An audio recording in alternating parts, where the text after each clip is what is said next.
Kumbhakarna was the younger brother of Ravan. He was as huge as a mountain and a very powerful Rakshas.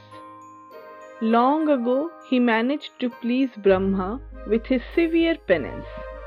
When Brahma appeared, he wanted to ask for a boon of Indrasan, that means the seat of Indra, or to be the king of the gods.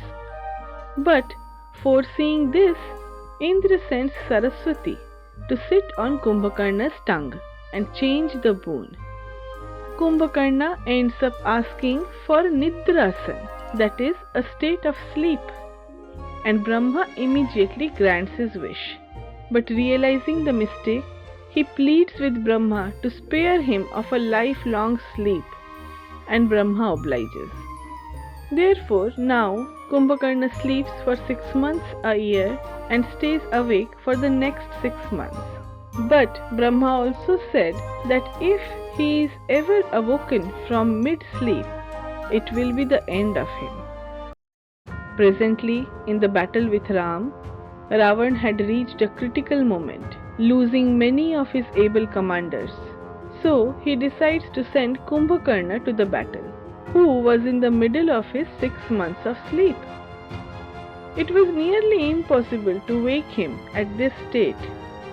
But to obey their king's orders, Rakshasas begin trying various methods to arouse Kumbhakarna.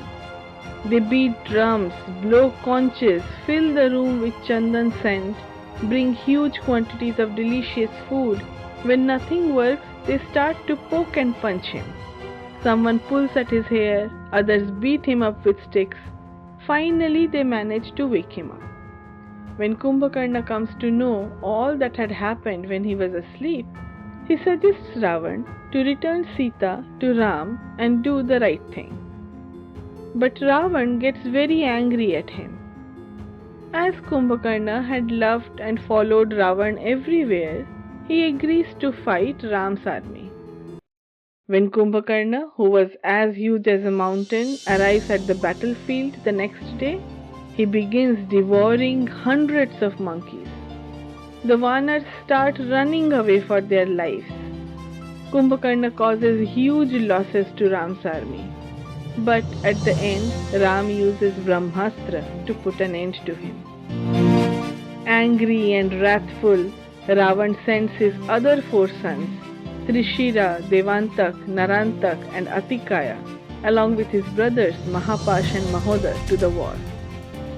Although they were very skilled and strong warriors, but each of them is eliminated one by one by Hanuman, Angad and Lakshman. Kumbhakarna's 2 sons, Kumbha and Nikumbha, are also killed in the battle. After such heavy losses for Lanka, Infrajeet plans to trick Ram in believing that Sita is dead, so that he will leave Lanka without further battle. Infrajeet uses sorcery to create a Sita-like woman and executes her in front of the Vanarsena. Believing it to be true, Ram gets very desolate. But Vibhishan assures him that Infrajeet is a very powerful sorcerer, and it must all be an illusion. Vibhishan also informs Ram that Meghnath is a staunch devotee of Mahakali and regularly performs the Nikumbhala Yajna. Therefore, it is almost impossible to kill him. But if anyone interrupts this yajna, then Meghnath can be eliminated. Following this plan, Vibhishan, along with Lakshman, Hanuman and some other Vanars, enter Lanka secretly. He discloses the hidden way to the den where this yajna is done.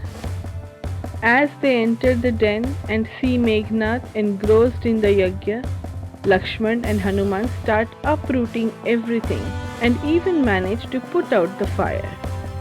Infuriated, Meghnath awakens and a battle ensues, wherein he dies at the hands of Lakshman.